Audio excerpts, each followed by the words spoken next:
Por favor, busque en su Biblia la primera epístola de Juan, capítulo 3, versículo 11.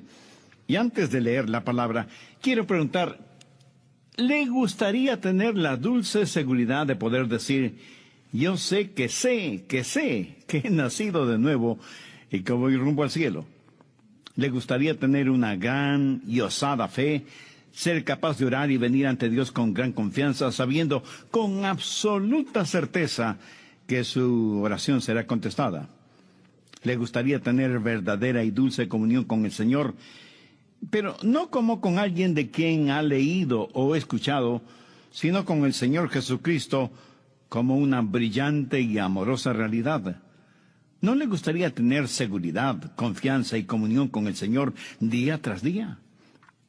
Bueno, hay una llave para todo eso, y esa llave se llama amor. Hoy en día la palabra amor es muy común, muy barata, muy comercializada, y deseo que usted aprenda de la palabra de Dios. Ahí encontramos el legado del amor. Y cuando lo descubra, se dará cuenta que aunque fuéramos totalmente egoístas, siempre desearemos amar. Por supuesto, no se puede ser egoísta y amar. Esa es una contradicción. Pero miremos lo que dice la palabra de Dios y usted entenderá de lo que estoy hablando. Primera de Juan capítulo 3, desde el versículo 11 hasta el 24. Porque este es el mensaje que hemos oído desde el principio, que nos amemos unos a otros. No como Caín, que era del maligno y mató a su hermano. ¿Y por qué causa le mató? Porque sus obras eran malas, y las de su hermano justas. Hermanos míos, no os extrañéis si el mundo os aborrece. Nosotros sabemos que hemos pasado de muerte a vida en que amamos a los hermanos. El que no ama a su hermano permanece en muerte. Todo aquel que aborrece a su hermano es homicida, y sabéis que ningún homicida tiene vida eterna permanente en él.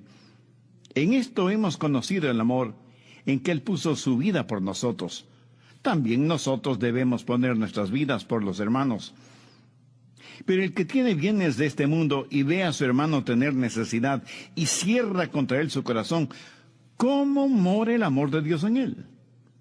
Hijitos míos, no amemos de palabra ni de lengua, sino de hecho y en verdad. Y en esto conocemos que somos de la verdad. Y aseguraremos nuestros corazones delante de él, pues si nuestro corazón nos reprende, mayor que nuestro corazón es Dios, y él sabe todas las cosas. Amados, si nuestro corazón no nos reprende, confianza tenemos en Dios. Y cualquier cosa que pidiéremos de él, la recibiremos de él, porque guardamos sus mandamientos y hacemos las cosas que son agradables delante de él. Y este es su mandamiento: que creamos en el nombre de su Hijo Jesucristo, y nos amemos unos a otros como nos lo ha mandado. Y el que guarda sus mandamientos permanece en Dios y Dios en él. Y en esto sabemos que él permanece en nosotros por el Espíritu que nos ha dado. Ahora quiero que notemos lo siguiente. Hay 4 niveles de vida. Comencemos con el nivel más bajo, que es el asesinato. Leamos nuevamente los versículos 11 y 12, porque este es el mensaje que habéis oído desde el principio, que nos amemos unos a otros, no como Caín, que era del maligno y mató a su hermano. Adán tuvo 2 hijos. El uno fue un mártir y el otro fue un misionero. Caín mató a Abel. De paso le diré que el primer asesinato fue por un asunto religioso. Caín odiaba la religión de Abel, y Abel se convirtió en mártir por su fe. La religión falsa casi siempre es asesina porque proviene del diablo. Jesús dijo que Satanás es un asesino, un ladrón que ha venido a matar, a robar y a destruir. ¿Quién susurra en los oídos de los que practican la eutanasia? Satanás. ¿Quién manipula a las pandillas en las calles? Satanás. ¿Quién engaña a los bien alimentados y mejor pagados doctores para que eliminen la vida que late en el vientre de las madres? Satanás. Ese es el nivel más bajo de vida, es del diablo. Es el asesinato. El siguiente nivel no es mucho más alto. Miremos los versículos 13 y 14. Hermanos míos, no os extrañéis si el mundo os aborrece.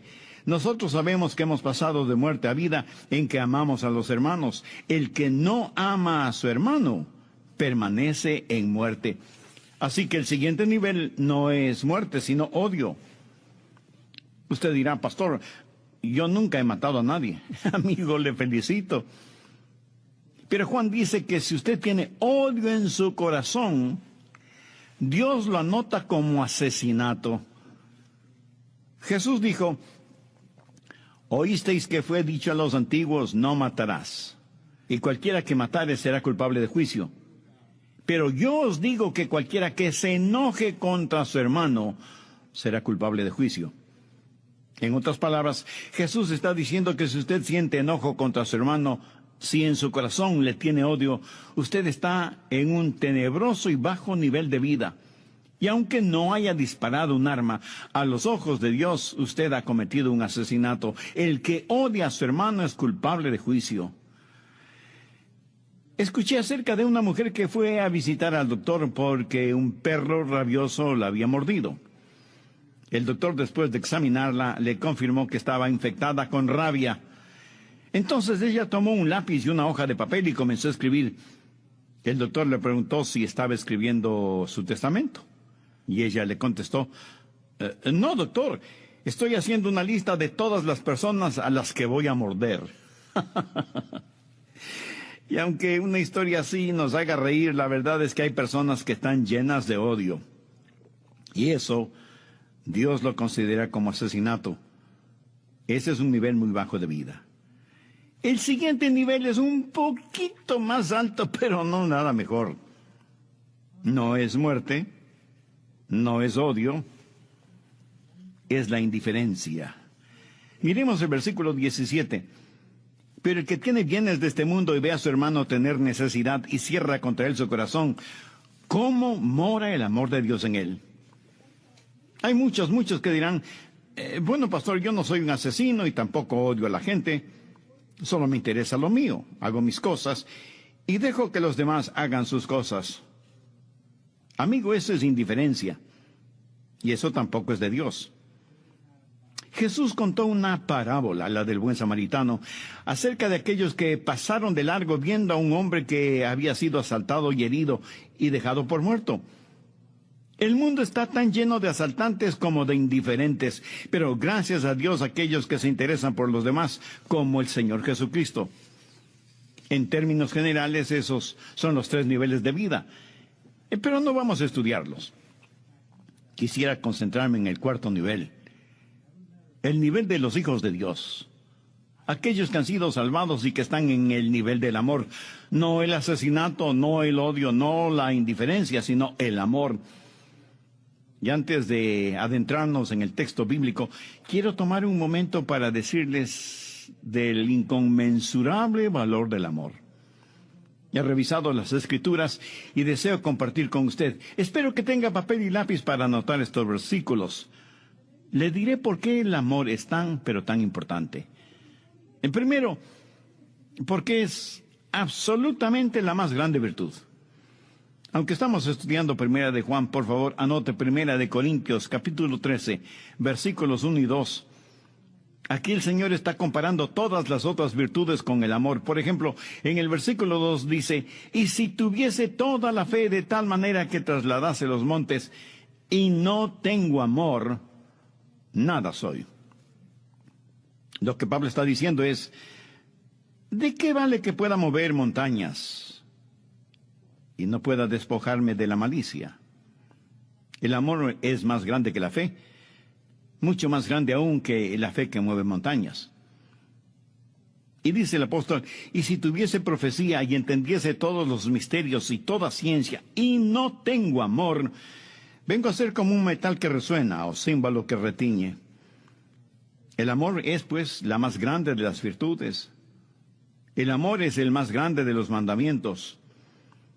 Una vez le preguntaron a Jesús, Señor, ¿cuál es el más grande de los mandamientos? Veamos lo que dice Mateo 22, versículos del 37 al 40. Jesús le dijo, amarás al Señor tu Dios con todo tu corazón y con toda tu alma y con toda tu mente. Este es el primero y grande mandamiento. Y el segundo es semejante. Amarás a tu prójimo como a ti mismo. De estos 2 mandamientos depende toda la ley y los profetas. ¿Qué es lo que está diciendo? Que usted puede tomar los 10 mandamientos, el Pentateuco, Isaías, Jeremías, Lamentaciones. Usted puede tomar todo esto y escribir lo siguiente: amar a Dios con todo el corazón y al prójimo como a uno mismo. Allí está comprendido absolutamente todo. El amor es la más grande virtud. El amor es el más grande mandamiento. De paso, escúcheme bien, si el amor es el más grande mandamiento, ¿cuál es el pecado más grande? El no amar. Porque usted rompe el más grande mandamiento, no amar a Dios y no amar a su hermano. Escuche, el amor también es el más grande testimonio. Anote Juan 13:35. Jesús dijo: en esto conocerán todos que sois mis discípulos, si tuviereis amor los unos con los otros. Usted no tiene necesidad de una escarapela ni de una calcomanía en su carro para proclamar en realidad que ama a Dios y a su prójimo. Permítame que le cuente una historia verídica. Un hombre de negocios en California, uno de aquellos tipos que le gusta hacer bien las cosas, se despertó por la mañana. Le gustaba estar temprano en las carreteras californianas para no llegar tarde. Fue a encender su radio, pero la batería estaba totalmente muerta. Fue a donde su esposa y le preguntó: ¿podría usar tu carro? Ella le dijo que sí. Pero en todo esto, él ya perdió varios minutos. Y cuando llegó a la carretera, la misma parecía el estacionamiento más grande del mundo. Y solo se podía avanzar centímetro a centímetro, hasta que de pronto tuvo que detenerse por completo. Para colmo, el tipo que estaba en el carro de atrás de él hizo sonar el pito. Nuestro hombre está atrasado, está irritado, y encima este otro tipo le molesta con el pito. Así que comienza a subir la temperatura de su enojo, y otra vez el tipo de atrás vuelve a pitar. Este ejecutivo, miembro de una conocida iglesia en California, se irritó de tal manera que sus dientes rechinaban y pensó: ¿pero qué le pasa a este tipo? ¿No se da cuenta que no puedo moverme? De pronto, otro pitazo. Entonces, este ejecutivo, normalmente muy sereno y controlado, abrió la puerta de su carro y muy disgustado se dirigió al carro de atrás y apuntando con su dedo hacia la cara del otro hombre le dijo muy enojado: escuche, no quiero que vuelva a hacer sonar el pito. ¿No ve que nadie se puede mover? Y le dijo otras palabras que no fueron muy corteses, que digamos. El otro hombre, un tanto sorprendido, le pregunta: Señor, ¿qué es lo que le pasa? ¿Cómo que qué me pasa? ¿Qué es lo que le pasa a usted? Mire, señor, esa calcomanía que lleva en su carro significa algo para usted. Porque allí dice: si ama a Jesús, pite. Y este ejecutivo, todo avergonzado, tuvo que decir: oh, sí, yo amo a Jesús. Cuánto lo siento, perdóneme. Mira, mi amigo, lo que necesitamos hacer es quitar la santidad que está de adorno en el panel de instrumentos y ponerla al volante, ¿no le parece? El amor es el más grande mandamiento. El amor es el más grande testimonio. En esto conocerán todos que sois mis discípulos, si tuviereis amor los unos con los otros. Pero además, el amor es la más grande motivación. ¿Qué es lo que me motiva a mí? ¿Qué es lo que le motiva a usted? Cuando en su iglesia o en mi iglesia se presenta un buen programa musical, ¿por qué se lo hace? ¿Porque se ama la música o porque se ama la presentación? ¿Sabe lo que el apóstol Pablo dice al respecto? Porque el amor de Cristo nos constriñe. Eso es lo que me tiene activo, el amor de Cristo. El amor de Cristo. Jesús le preguntó a Pedro: Pedro, ¿me amas? Apacienta mis ovejas. ¿Ama usted las ovejas o ama el apacentar las ovejas? Verá, el amor es la más grande motivación del mundo, pero también deseo decirle que el amor es la mejor y más grande inversión que usted puede hacer. Y Juan nos presenta tres cosas que recibimos, tres beneficios y bendiciones del amor cuando aprendemos a amar. Lo primero es una buena conciencia. Lo segundo es una gran confianza. Lo tercero es una grata comunión. Este es el legado del amor. Primeramente veamos cómo podemos tener buena conciencia cuando nos amamos. Primera de Juan 3, 19 y 20 nos dice: y en esto conocemos que somos de la verdad y aseguraremos nuestros corazones delante de Él. Pues si nuestro corazón nos reprende, mayor que nuestro corazón es Dios, y Él sabe todas las cosas. ¿Qué es lo que causa que su corazón le condene? La falta de amor. Cuando usted tiene malicia y odio en su corazón, usted tiene un corazón que lo condena. Dios lo creó de esa manera. Si usted es salvo, nacido de nuevo, no puede dejar de amar y de tener confianza. Hablemos de la palabra conciencia. Usted puede decir que no encuentra la palabra conciencia en esos versículos. Es cierto. En la Biblia las palabras conciencia y corazón se usan en forma intercambiable. Cuando dice en nuestros corazones no nos condena, está diciendo si nuestra conciencia no nos condena. Ahora, cuando su corazón está lleno de amor, descubrirá una cosa maravillosa. Su conciencia va a ser transparente. ¿Cómo considera usted a su conciencia? ¿Amiga o enemiga? Déjeme decirle que su conciencia es su amiga. Es algo único que Dios le ha dado y que no les dio a los animales. El hombre tiene una conciencia que la podríamos definir como la habilidad de concentrar nuestras acciones para hacer correctas decisiones morales. Y la Biblia enseña que todos debemos tener una buena conciencia. Esto de la conciencia será algo desconocido para usted si no tiene a Cristo en su corazón.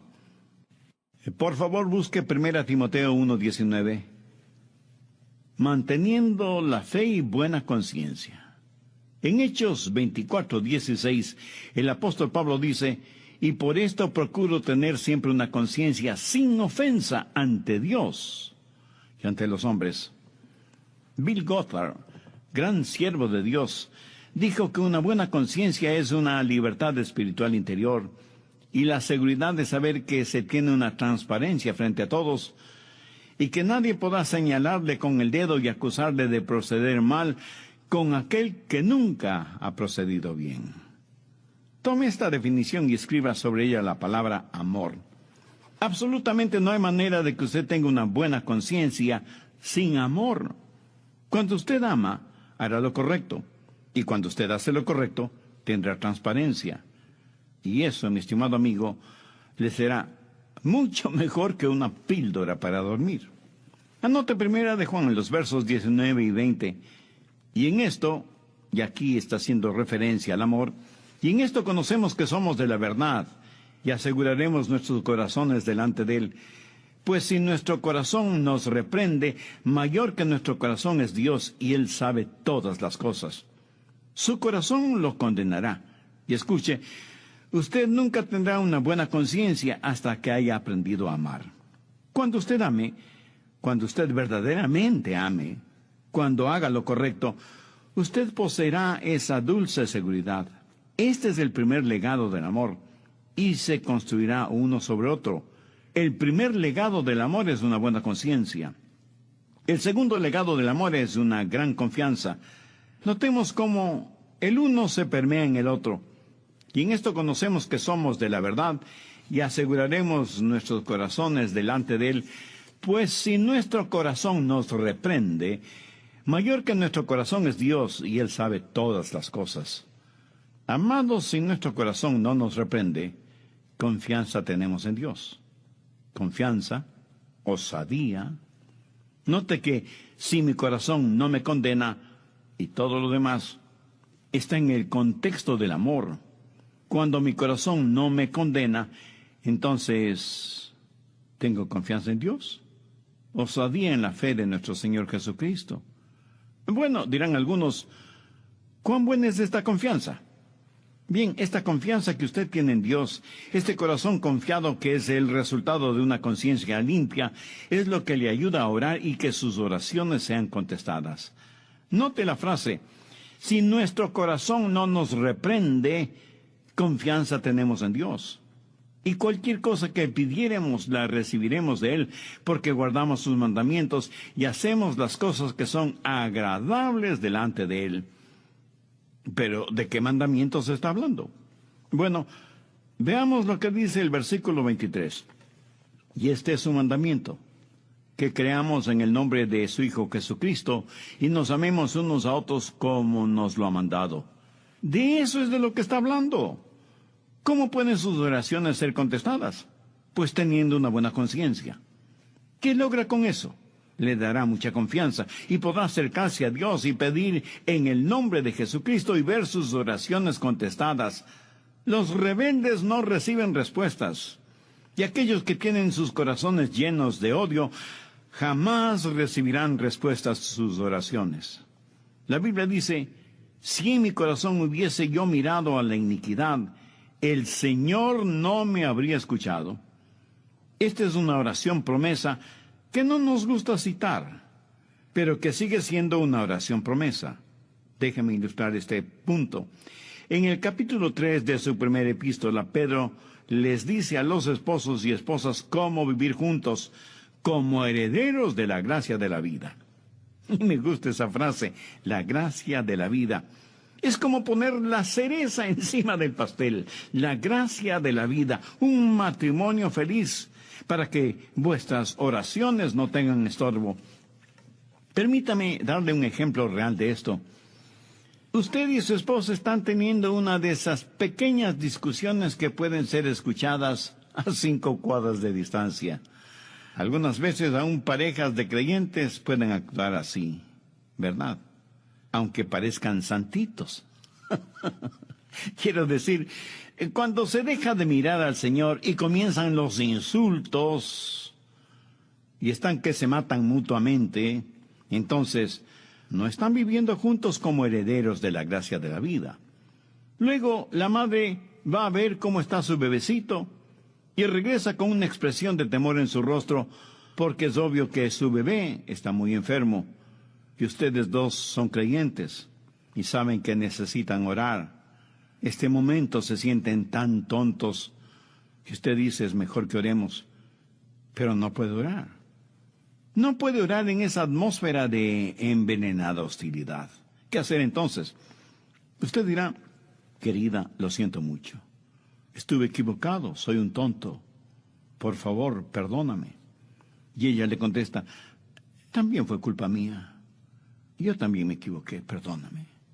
Y se abrazan, y se besan, y se contentan. La conciencia está limpia, retornan la seguridad, y entonces pueden orar. ¿No le parece?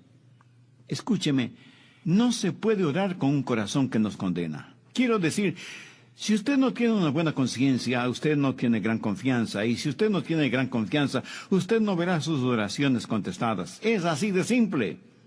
Y de eso está hablando Juan. Es muy práctico.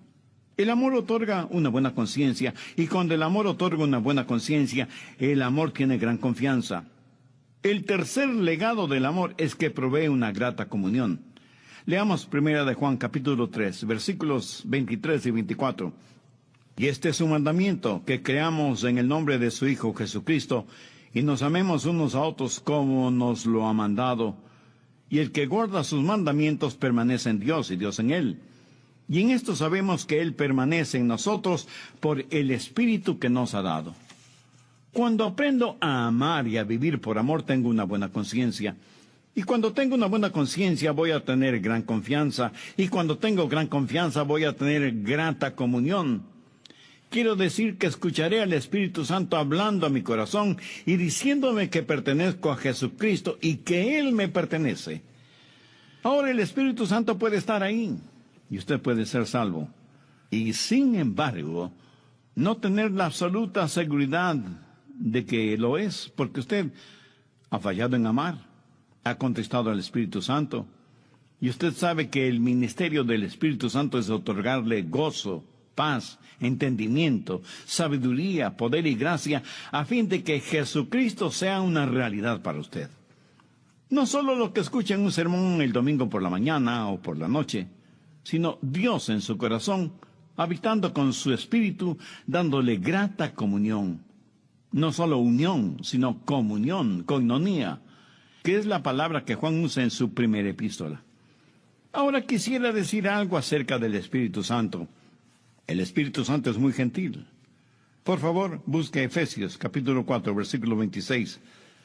Airaos, pero no pequéis. Airaos quiere decir enojo. De paso, la única forma de estar enojado y no pecar es cuando nos enojamos contra el pecado. Airaos, pero no pequéis. No se ponga el sol sobre vuestro enojo. Eso quiere decir, esposos y esposas, que no hay que irse a la cama enojados. No se ponga el sol sobre vuestro enojo, ni deis lugar al diablo. Un poco más adelante en el versículo 30 leemos, y no contristéis al Espíritu Santo. Cuando usted le da lugar al diablo, ¿qué es lo que hace? Usted contrista o entristece al Espíritu Santo, porque el Espíritu Santo mora, vive, habita en su corazón y en su vida desde el instante en que fue salvado. Y no contristéis al Espíritu Santo de Dios, con el cual fuisteis sellados para el día de la redención. Pero veamos el versículo 31. Quítense de vosotros toda amargura, enojo, ira, gritería y maledicencia, y toda malicia. ¿Qué es lo que contrista al Espíritu Santo? Todas estas cosas. Y deseo que las entendamos. Primero habla de amargura. ¿Sabe lo que es la amargura? Amargura es una ofensa no resuelta. ¿Lo escuchó? Una ofensa no resuelta. ¿Alguien le ofendió? ¿Alguien le hizo un mal?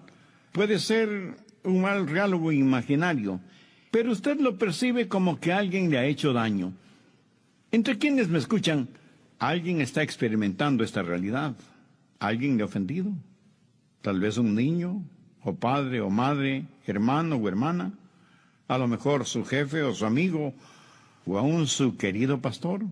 Alguien le ha hecho daño y usted siente amargura. Ahora observe esto. La amargura se transforma en enojo. ¿Y sabe lo que significa enojo? La palabra enojo conlleva la idea de calor, de algo que se quema muy lentamente. Por ejemplo, un montón de trapos aceitosos guardados en algún lugar de la casa que comienzan a arder sin llamas, pero sí con humo. Que el calor se va acumulando y acumulando.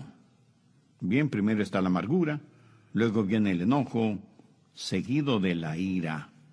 Ahora, ¿cuál es la diferencia entre el enojo y la ira?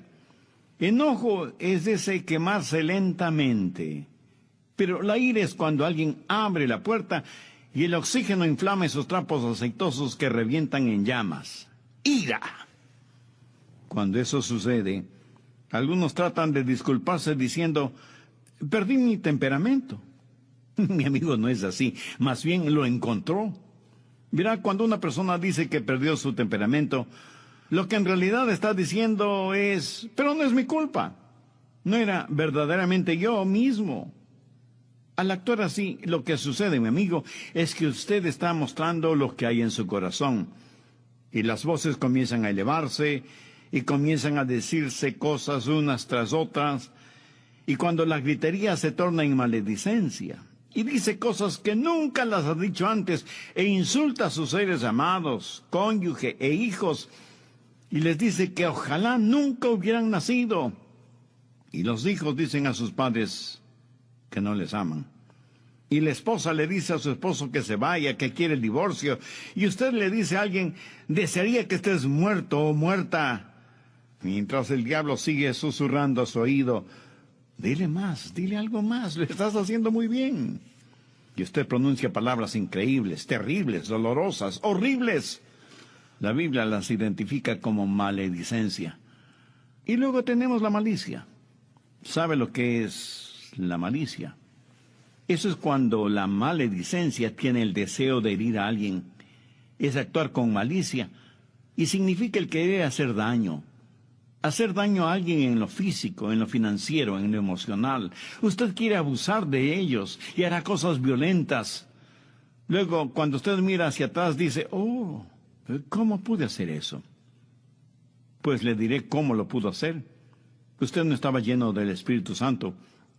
Usted dejó que el sol se ponga sobre su enojo. Usted le dio lugar al diablo y contestó al Espíritu Santo que es tan gentil. ¿Alguna vez ha visto de cerca cerrarse el espíritu de alguien? El Espíritu Santo es una paloma, no es un león. Usted puede entristecer al Espíritu Santo. De paso, le diré que el Espíritu Santo es una persona. Los testigos de Jehová no creen que es una persona. Dicen que es una influencia. Pero usted no puede entristecer a una influencia. Usted solo puede entristecer a una persona, y más aún, solo puede entristecer a una persona que le ama. Entristecer es, aunque usted no lo crea, es una palabra de amor. Los hijos de su vecino le pueden fastidiar, pero solo sus propios hijos le pueden entristecer. ¿No es verdad? Usted solo puede entristecer a una persona que le ama. Verá, el Espíritu Santo de Dios le ama, pero cuando usted no ama, contrista al Espíritu de Dios, y Él se cierra y se retira, y usted no tiene con Dios la comunión que debería tener. Oh, el extraordinario legado del amor. Cuando usted ama, tiene una buena conciencia, tiene gran confianza y tiene grata comunión. ¿No es eso maravilloso? Pablo en su carta a los Romanos dice, porque el amor de Dios ha sido derramado en nuestros corazones por el Espíritu Santo que nos fue dado. Antes de terminar, déjeme decirle algo con mucho cuidado, pero con mucha claridad. No le hará ningún bien de ninguna manera si usted dice, como el pastor dijo que hay que amar, y esto usted lo dice con dientes apretados y el puño cerrado, voy a amar, aunque eso me mate. Amigo, usted no tiene lo que se requiere. Por favor, escúcheme con atención. El amor no es el camino a Dios. Dios es el camino hacia el amor. Y esto es mucho más que una frase bonita. Veamos lo que nos dice 1 de Juan 4:7. Amados, amémonos unos a otros. Ahora note la siguiente frase. Porque el amor es de Dios. O sea, el amor proviene de Dios. Todo aquel que ama es nacido de Dios y conoce a Dios. El que no ama no ha conocido a Dios porque Dios es amor. ¿Lo ve? La única forma, la única manera en que usted puede amar es el tener el amor de Dios en su corazón. ¿Sabe cuándo lo obtiene? Cuando es nacido de Dios. ¿Es usted nacido de Dios? Y si se está preguntando, ¿qué es el nuevo nacimiento? Le diré que no es un sentimiento. Es una transacción en la cual usted se acerca al Señor con absoluta sinceridad y se reconoce como pecador necesitado de perdón y salvación. La Biblia dice en 1 de Juan 5:1, todo aquel que cree que Jesús es el Cristo es nacido de Dios. Mi amigo, no es un asunto emocional. Puede mostrarse en emociones, pero estas son la parte más trivial de nuestra naturaleza. La salvación es la obra profunda de Dios. Y Él no puede realizar una obra profunda en partes superficiales. Usted solo confía en Él, invítelo a entrar en su corazón. Cuando yo era solo un jovencito, confié en Cristo. Y puedo decirle lo siguiente, y Dios me está escuchando. Desde ese momento y hasta ahora, un río de amor está fluyendo en mí y proviene de Él. El amor es de Dios. Usted nunca amará a su cónyuge o a sus hijos o a sus vecinos como debiera, hasta que entregue su corazón a Jesús. Recuerde, el amor no es el camino hacia Dios, Dios es el camino hacia el amor y Jesús es el camino hacia el Padre. ¿Cuál es el legado del amor? El legado del amor es primero una buena conciencia, segundo una gran confianza y tercero una grata comunión. Amigo, si usted nunca ha recibido al Señor Jesucristo como su Salvador personal, me gustaría ayudarle a tomar esa decisión ahora mismo. Le invito a decir conmigo la siguiente oración. Señor Jesús, gracias por pagar con tu propia vida en la cruz del Calvario para pagar la deuda de mis pecados. Este momento te recibo en mi corazón como mi Salvador y mi Señor. Hazme la clase de persona que tú quieres que sea. Dame la fuerza para nunca avergonzarme de ti y de tu palabra. Lo pido en tu santo nombre. Amén. Por favor, abra la palabra de Dios en 1 de Samuel capítulo 1. Vamos a estudiar el tema, ¿cómo criar hijos devotos? Quiero decir sin ningún titubeo, ni vacilación, ni equivocación, sin apología y sin exageración, que la clase más poderosa de personas sobre la tierra son las madres. Y digo esto de todo corazón, no es un pensamiento sentimental que florece solo en el Día de las Madres. Más bien, se ha dicho que la mano que mece la cuna controla el mundo. El hombre puede que sea la cabeza del hogar, pero la madre es el corazón del hogar. En el primer capítulo de Primera de Samuel, vamos a conocer a una madre cuyo nombre fue Ana. Y si usted, amiga que me escucha, se llama Ana, debe sentirse honrada de tener ese nombre que significa gentil, graciosa. Y Ana fue una mujer así. Desde mi punto de vista, Ana fue lo máximo como madre. Pero no fue fácil para ella ser esta clase de mamá, porque ella no vivió bajo las circunstancias ideales. Y usted no tiene que estar en circunstancias ideales para ser una excelente madre. De hecho, Ana vivió en una época cuando la poligamia era permitida y tolerada, y ella era una de 2 esposas. La otra mujer tuvo 2 hijos, pero Ana ninguno. Y por eso tenía el corazón quebrantado. Además, ella era ridiculizada, provocada por la otra mujer que era su adversaria. Ella oró, y Dios le dio un hijo, su primer hijo, a quien llamó Samuel, quien llegó a ser uno de los grandes profetas en todo Israel. Y en la historia de Ana, y en su oración, y en su ministerio para ese niño, quiero que veamos algunos principios. Son principios de cómo criar hijos piadosos. Recuerde, estos son principios tomados directamente de la palabra de Dios. Hay varias cosas que quiero que notemos acerca de Ana. Primero, el instinto maternal de Ana y el poder de las prioridades. Primera de Samuel 1, el final del verso 2 dice: y Penina tenía hijos, mas Ana no los tenía. Y en el versículo 10 leemos: ella con amargura de alma oró a Jehová y lloró abundantemente. ¿Por qué Ana tenía su corazón quebrantado? Porque quería tener un hijo y no podía concebir. Quiero que de inmediato vea el instinto maternal que Dios puso en su corazón y el poder de esa prioridad. Hay algo drásticamente erróneo en nuestro país hoy cuando se está levantando una generación de mujeres que no tienen ningún deseo de ser madres. La Biblia dice en el Salmo 127:3, he aquí, herencia de Jehová son los hijos, cosa de estima el fruto del vientre.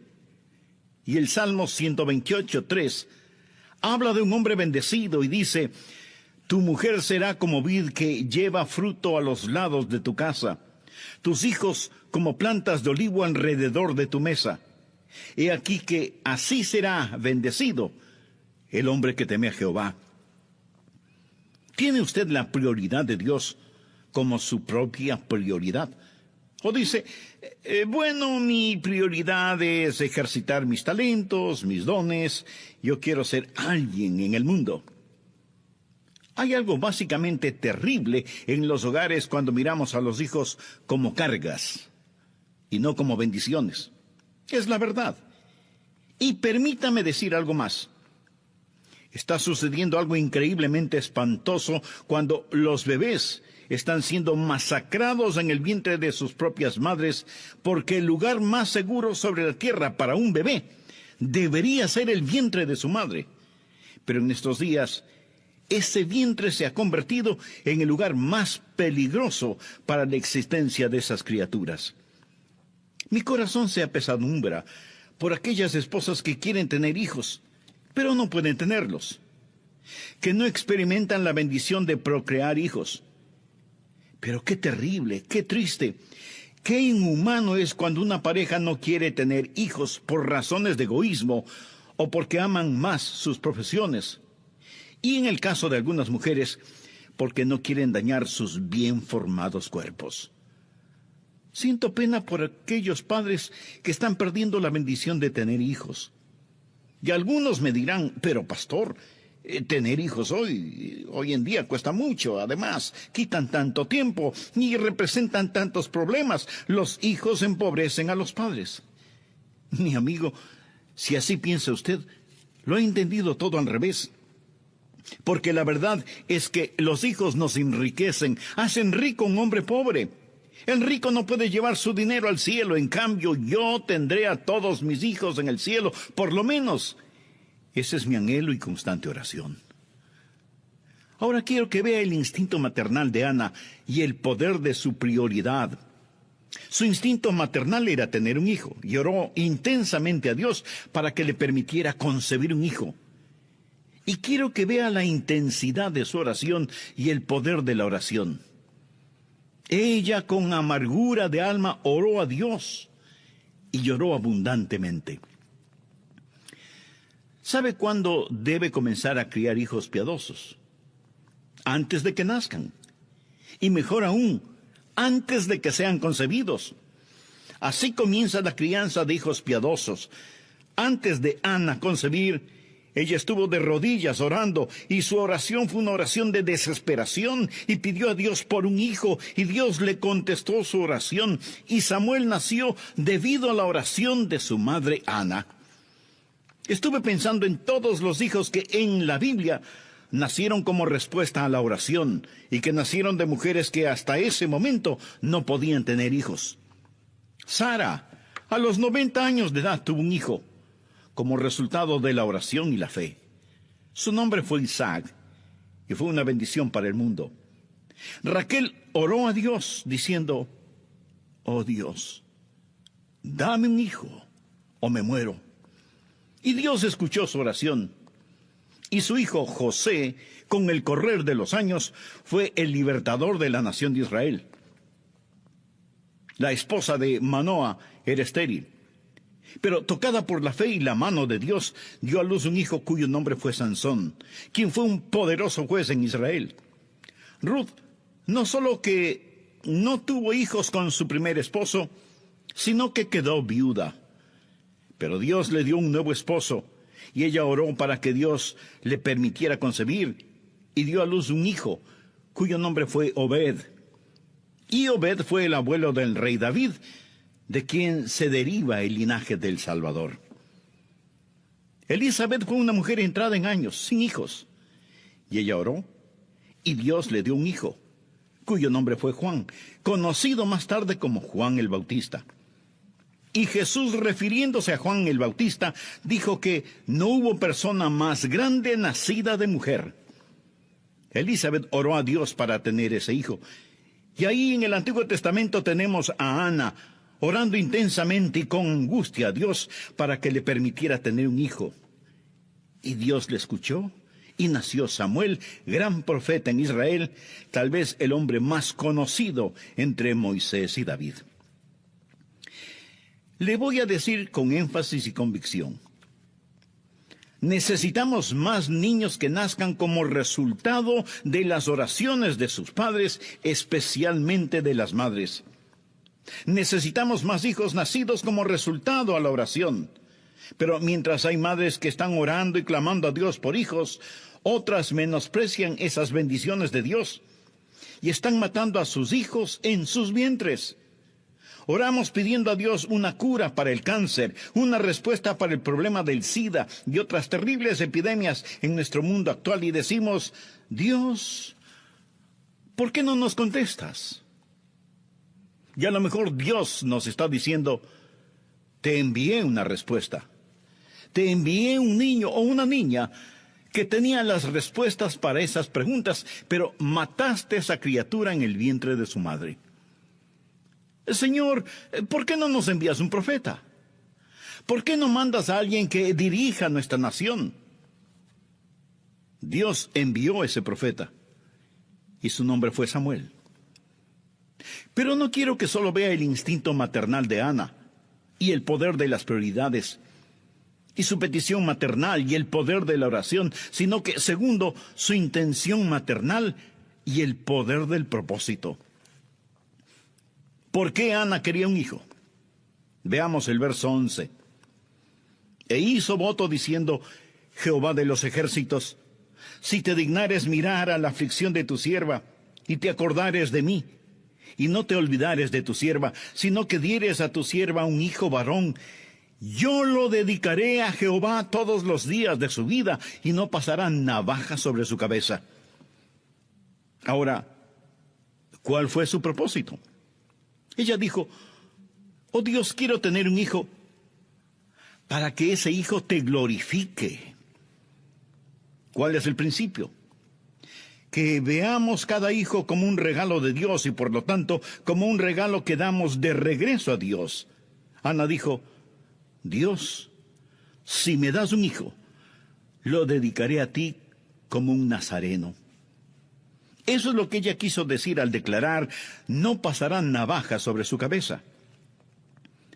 En el libro de Números capítulo 6, verso 5, se describe el voto de los nazareos. Todo el tiempo del voto de su nazareato no pasará navaja sobre su cabeza, hasta que sean cumplidos los días de su apartamiento a Jehová. ¿Qué significa todo esto? Sencillamente esto. Ana le dijo a Dios: si me das un hijo, lo consagraré por completo a ti. Evidentemente ese fue el propósito de su corazón, porque Dios contestó positivamente su oración. Cuando ella estaba orando, el Espíritu Santo de Dios le motivó a orar en esa forma particular. ¿Sabe por qué muchas madres están fracasando en criar hijos piadosos? No tienen el poder de un propósito. ¿Cuál es su propósito para su hijo? ¿Qué es lo que usted quiere para su hijo? Cuando ora por sus hijos, ¿por qué cosas específicas ora? ¿Por la salud, éxito, popularidad, fama y riquezas de ellos? ¿Es esa su oración por sus hijos? ¿Piensa usted que ese brillante hijo suyo, si quisiera ser un predicador, sería una pérdida de tiempo? ¿O si quisiera ser un misionero, tiene temor de que vaya a malgastar su vida en algún lugar lejano en donde nadie le conoce? ¿Piensa que eso sería un trágico desperdicio de su vida en el extranjero? Bueno, si piensa así, tal vez esa es la razón por la cual Dios no escucha sus oraciones. Tal vez usted no tiene ninguna prioridad ni propósito para sus hijos.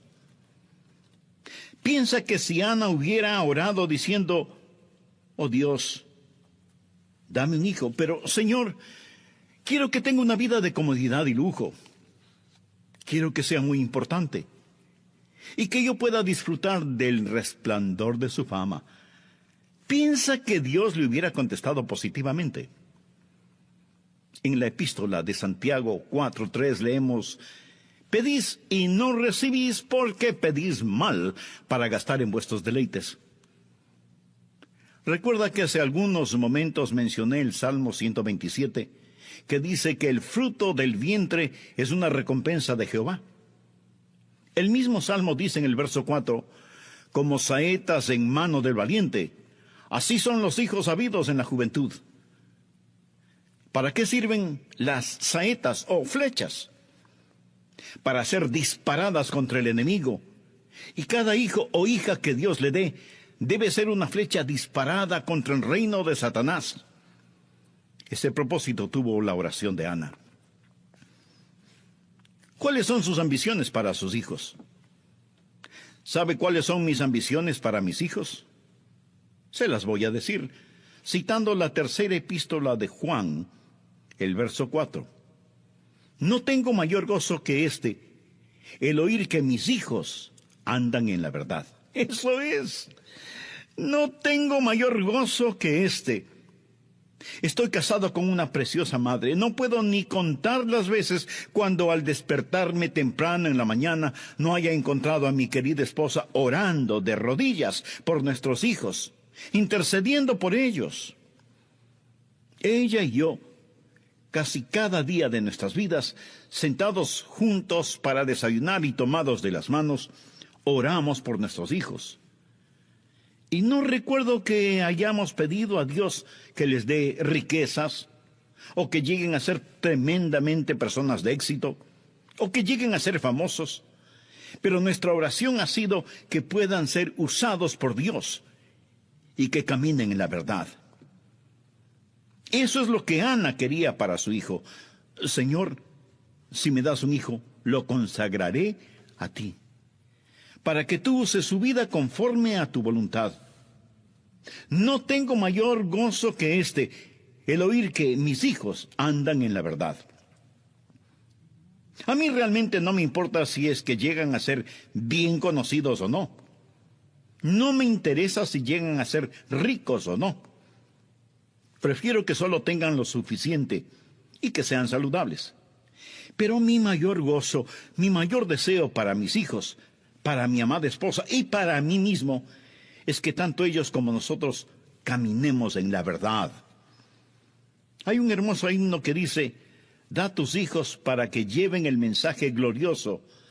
Da de tus bienes para que puedan hacerlo. Derrama tu alma por ellos en oración victoriosa, y todo lo que inviertas, Jesús te lo recompensará. Mi amigo, esa no es solo una canción, esa es una realidad. Tercero, la intensidad de Ana y el poder de persistencia. ¿Piensa usted que Ana hizo una breve oración y eso fue todo? Veamos lo que 1 Samuel 1:12 dice al respecto. Mientras ella oraba largamente, bueno sería que subraye esa frase, mientras ella oraba largamente delante de Jehová, Elí, se refiere al sacerdote del templo, Elí estaba observando la boca de ella. Pero Ana hablaba en su corazón y solamente se movían sus labios y su voz no se oía. Y Elí la tuvo por ebria. Entonces le dijo Elí: ¿hasta cuándo estarás ebria? Digiere tu vino.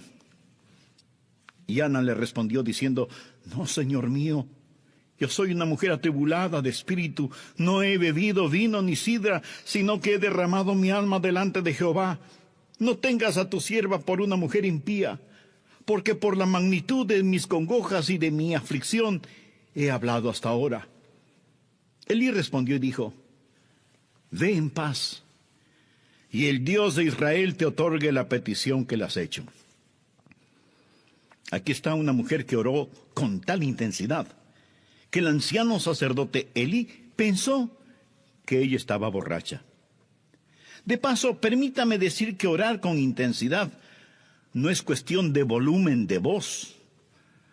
Aunque Ana movía sus labios, no se escuchaba ninguna palabra, por lo que Elí pensó, sin ninguna mala intención, que ella estaba borracha. En su mente y en su corazón, Ana estaba orando con dolorosa intensidad, estaba derramando su alma delante del todopoderoso Dios.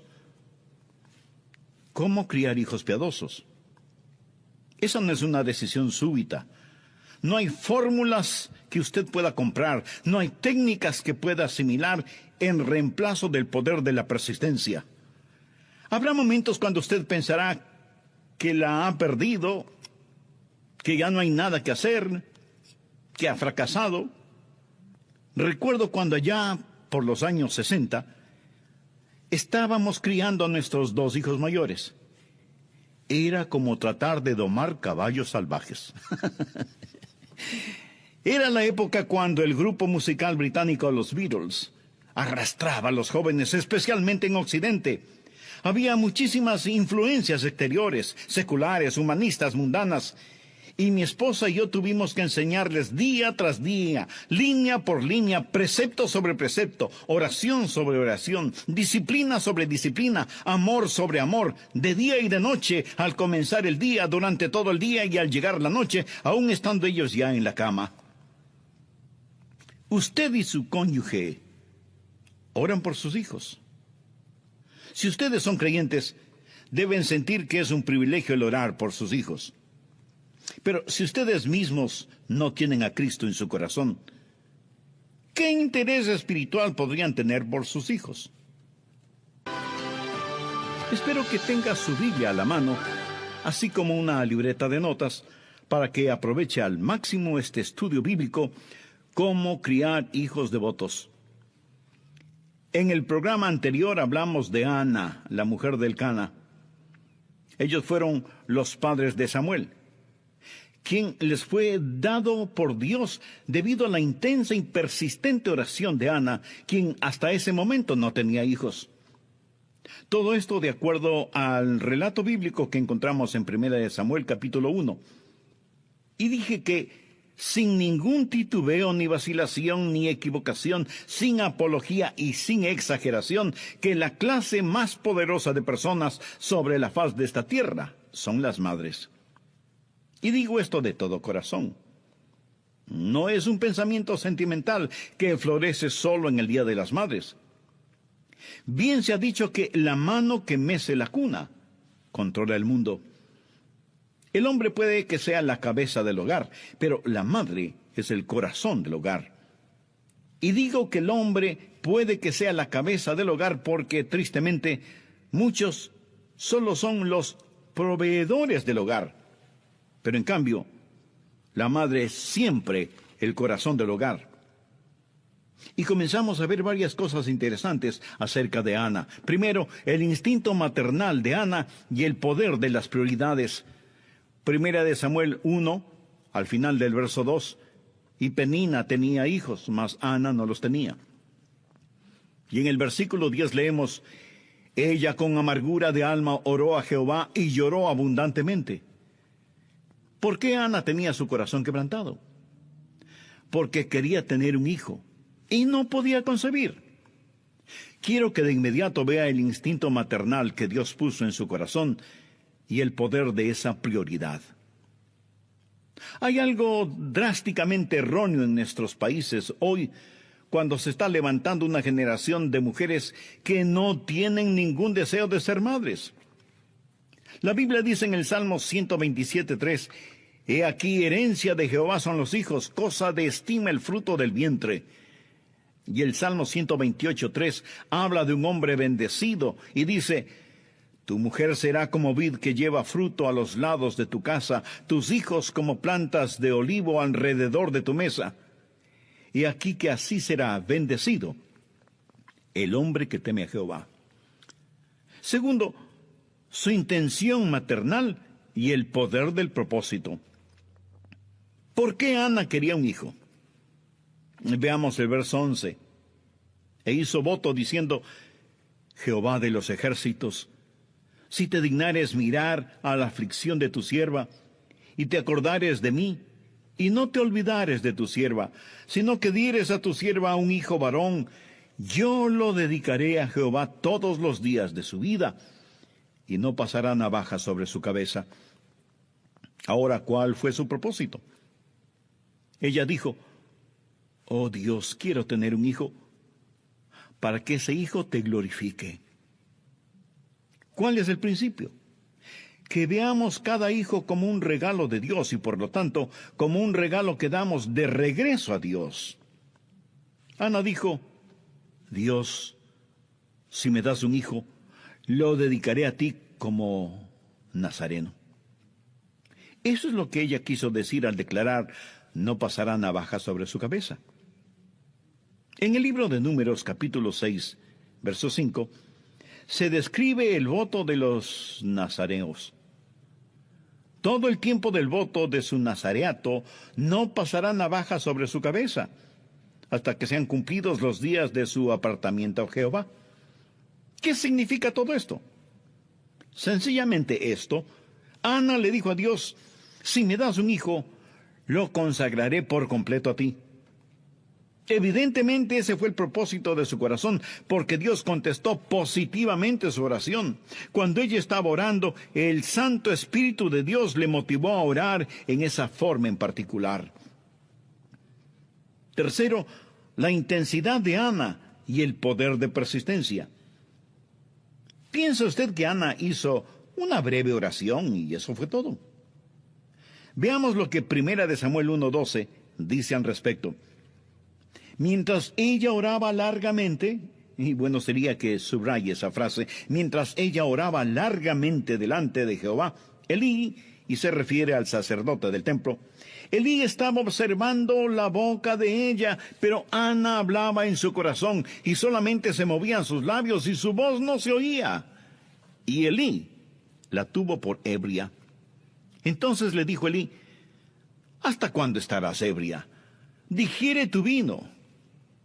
Y Ana le respondió diciendo, no, señor mío, yo soy una mujer atribulada de espíritu, no he bebido vino ni sidra, sino que he derramado mi alma delante de Jehová. No tengas a tu sierva por una mujer impía, porque por la magnitud de mis congojas y de mi aflicción he hablado hasta ahora. Elí respondió y dijo, ve en paz, y el Dios de Israel te otorgue la petición que le has hecho. Aquí está una mujer que oró con tal intensidad que el anciano sacerdote Elí pensó que ella estaba borracha. De paso, permítame decir que orar con intensidad no es cuestión de volumen de voz. Aunque Ana movía sus labios, no se escuchaba ninguna palabra, por lo que Elí pensó que ella estaba borracha. En su mente y en su corazón, Ana estaba orando con dolorosa intensidad. Estaba derramando su alma delante del Todopoderoso Dios. ¿Cómo criar hijos devotos o piadosos? Esa no es una decisión súbita. No hay fórmulas que pueda usted comprar, no hay técnicas que pueda asimilar en reemplazo del poder de la persistencia. Habrá momentos cuando usted pensará que la ha perdido, que ya no hay nada que hacer, que ha fracasado. Recuerdo cuando allá por los años 60 estábamos criando a nuestros 2 hijos mayores. Le diré, era como tratar de domar caballos salvajes. Bien, pero aquí está Ana, persistiendo en oración. Al leer el 2º capítulo de Primera de Samuel, descubrimos que Ana fue una formidable mujer de oración. Si yo hubiera tenido una necesidad y Ana hubiera estado cerca, yo le hubiera dicho, querida Ana, mucho te agradecería que oraras por mí. Ana sabía cómo orar con intensidad, pero además, ella sabía cómo esperar en Dios. En Isaías 40:31 leemos, los que esperan a Jehová tendrán nuevas fuerzas. Y el salmista dice, guarda silencio ante Jehová y espera en él. Aguarda a Jehová y esfuérzate. Busqué a Jehová y él me oyó. Ve ahora Jeremías 29, versos 12 y 13. Entonces me invocaréis y vendréis y oraréis a mí, y yo os oiré, y me buscaréis y me hallaréis, porque me buscaréis de todo vuestro corazón. Vamos ahora al Nuevo Testamento, Efesios 6:18. Orando en todo tiempo con toda oración y súplica en el Espíritu. Y ahora veamos Lucas 18:1. También les refirió Jesús una parábola sobre la necesidad de orar siempre y no desmayar. Aquí estaba esta mujer, Ana, quien se acercó a Dios con oración y súplica. Tal vez algunas de nuestras oyentes estén diciendo, Pastor Rogers, yo no tengo hijos. Si oro como Ana oró, ¿me puede garantizar que Dios me dará un bebé? No, yo no puedo garantizarle eso. Pudiera ser que ese no sea el plan de Dios para usted. Y si ese no es el plan de Dios para usted, debe continuar orando con oración persistente, hasta que sepa cuál es la voluntad de Dios para su vida. Pero es solo por medio de una oración persistente que usted conocerá la voluntad de Dios y será hecha la voluntad de Dios. Dios tuvo un plan especial para Ana, pero estoy convencido que ese plan no se hubiera realizado si Ana no se hubiera acercado al trono de la gracia de Dios con oración intensa y persistente. ¿Lo ve? Los instintos maternales de Ana y el poder de la prioridad, su maternal intercesión y el poder de la oración, su intención maternal y el poder del propósito, su intención maternal y el poder de la persistencia. Ella oró y oró y oró sin detenerse y sin descanso. No hay forma fácil ni casual de criar hijos piadosos. Demanda oración, dedicación, disciplina, trabajo. Pero amigo, vale la pena. Cuarto, la influencia maternal y el poder de persuasión. Primera de Samuel 1, versos 21 y 22. Después subió el varón Elcana con toda su familia para ofrecer a Jehová el sacrificio acostumbrado y su voto. Pero Ana no subió, sino dijo a su marido: yo no subiré hasta que el niño sea destetado, para que lo lleve y sea presentado delante de Jehová, y se quede allá para siempre.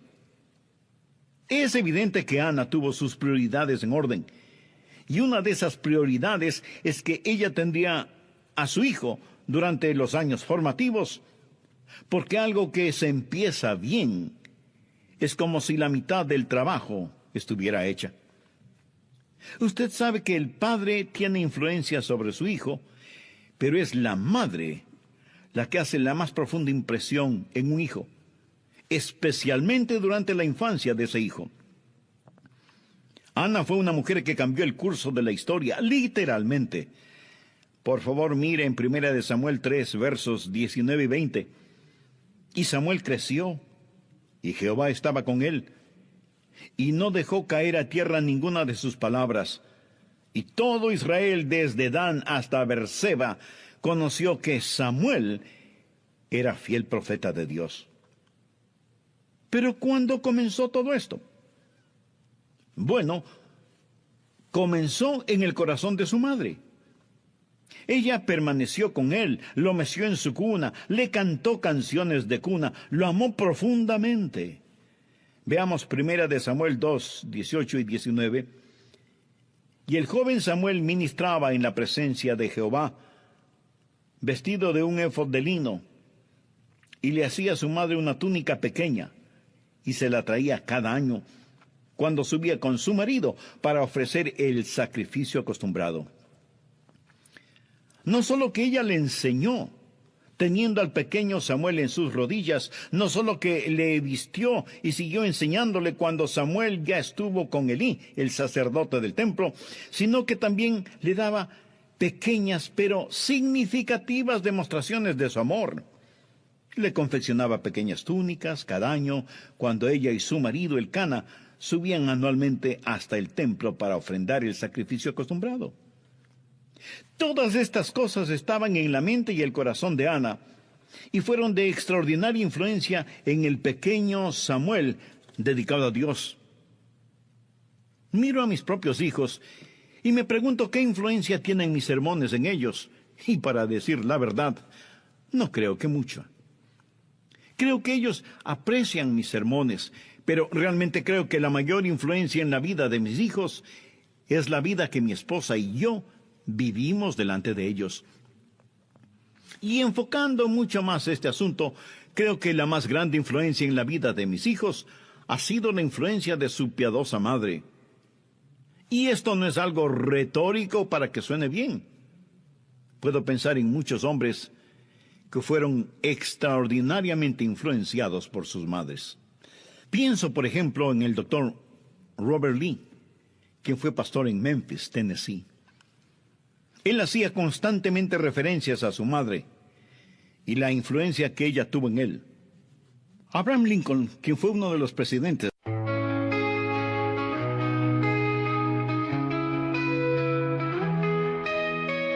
Lost in the rhythm of the wind, strings whisper secrets to my soul.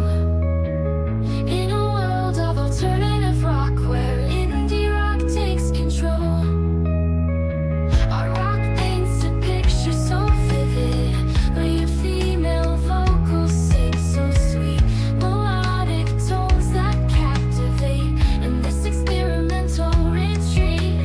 Deep within the music's embrace, I find solace in this space, where the lyrics intertwine with the beats of time. Layers of sound surround me, like a symphony of the mind. An art rock masterpiece unfolding in a melody so kind. Each note a brushstroke of emotion,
a symphony of the mind, an art rock masterpiece unfolding in a melody so kind.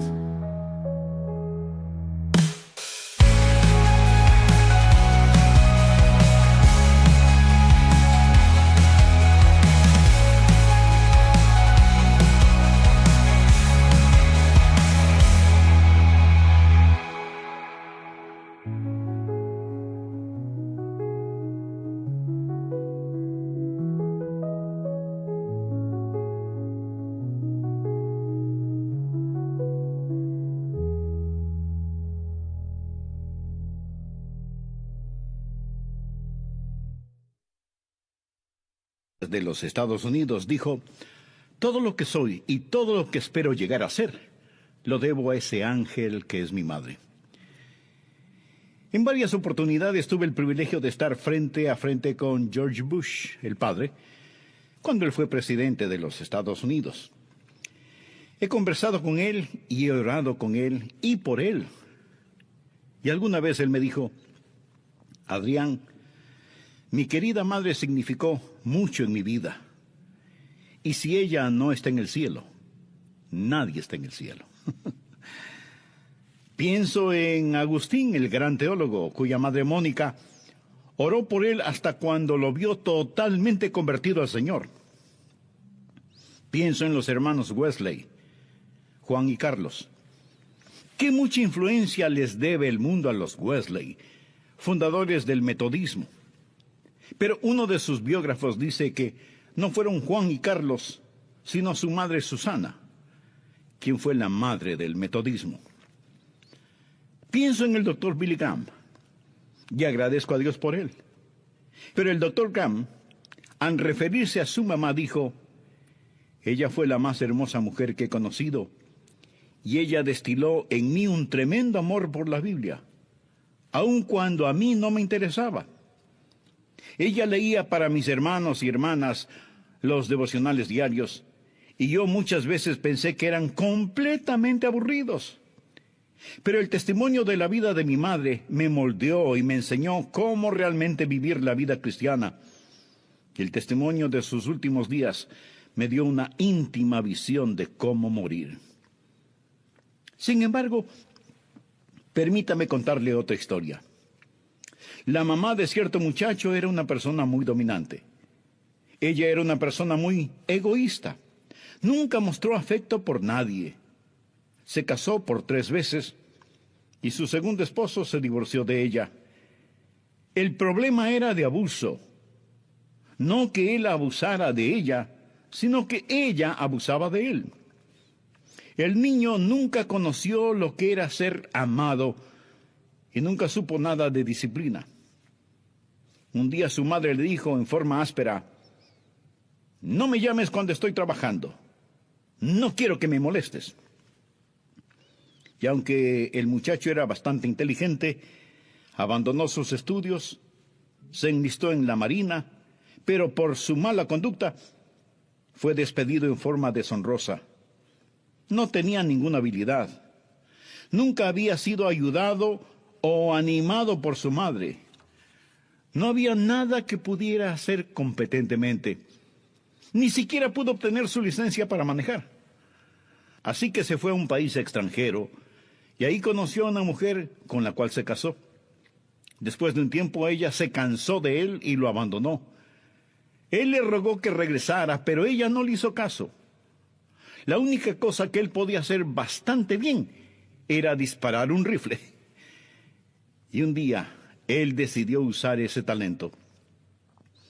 Y el 22 de noviembre de 1963, desde la ventana de un edificio en Dallas, Texas, Lee Harvey Oswald disparó contra el entonces presidente de los Estados Unidos, John Fitzgerald Kennedy. Y por fin consiguió la atención que él había deseado desde que era un niño. Atención que su madre jamás le brindó. ¿Cuál es el poder de una madre piadosa? Escúcheme atentamente. Hay 5 cosas que oro que el Espíritu Santo grabe en su corazón. Madres, escuchen. Primero, el poder de la prioridad. Segundo, el poder de la oración. Tercero, el poder del propósito. Cuarto, el poder de la persistencia. Y quinto, el poder de la persuasión. Si usted practica estas 5 cosas, será una madre piadosa y poderosa. Si usted es una madre y me está escuchando, ore para que Dios le ayude a enfocarse en estas cosas. Si todavía no se ha casado, pero anhela formar su hogar, pídale a Dios que le ayude a tener sus prioridades en orden. Y usted puede querer y ver las cosas que realmente tienen valor. Si usted es una mamá o un papá y tiene hijos que han fracasado, pídale a Dios que le ayude a comenzar de nuevo y que le dé sabiduría para restaurar los años perdidos. Tal vez usted me pregunte, pastor, si mis hijos hacen lo equivocado, ¿quiere decir que definitivamente he fracasado? No, de ninguna manera. Aún la madre más piadosa o el padre más piadoso no es garantía de tener hijos piadosos. Usted debe tener deseos para sus hijos y metas para usted. Su deseo para sus hijos es que sean hijos piadosos. Su meta para usted es ser un padre piadoso. Pero si usted no es un creyente cristiano, si todavía no es salvo, a fin de hacer y lograr las cosas de las que he hablado, necesita tener a Jesús en su corazón y en su vida. Quisiera orar por usted ahora mismo. Padre Celestial, oro que bendigas a aquellos que están haciendo decisiones espirituales eternas, que quieren tener sus prioridades en orden, y que este mismo momento te están pidiendo perdón por sus pecados y fracasos, y están pidiendo que les des un nuevo comienzo. Señor Dios, oro por aquellos que necesitan a Jesús, aquellos que todavía no son salvos, para que reciban a tu Hijo, el Señor Jesucristo, como Salvador y Señor, y le den a Él el control total y absoluto de sus vidas. Lo pido en el nombre de Jesús. Amén.